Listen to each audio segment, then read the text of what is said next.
So I've replaced the coil now. I've put in the HVC2 coil. It again is that very ugly blue. The red HVC2 coil you'll see online is actually for the 7 series ignition, and I have the digital 6AL ignition, and this is the blue one's for use with the 6 series. Unfortunately, as everybody else's complaints, it is blue unless you're a Ford. Putting this in a Ford is not something that you probably want to see, especially when you've done a lot of work to make sure everything was black and red. But functionality at this point to me is a little more important, especially the performance that this upgrade may bring. I can overlook that the coil is blue. I've run the line into a sheath here that protect it from fraying, any damage.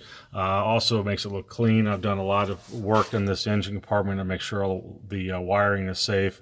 I'm going to go ahead and start it. Now the EFI on this self-tunes, because it self-tunes and stores that information, when I first drive this, it is going to be very rough because it is tuned to the last time the engine ran, which was not running very well with the coil being damaged.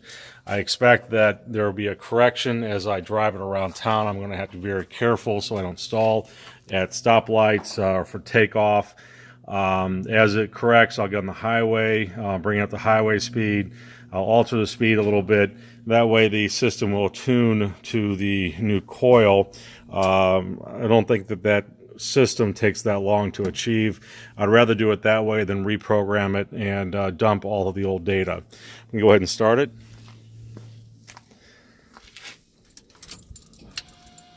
Yeah, on the EFI you have to wait a couple seconds. You hear the fuel pump in the tank.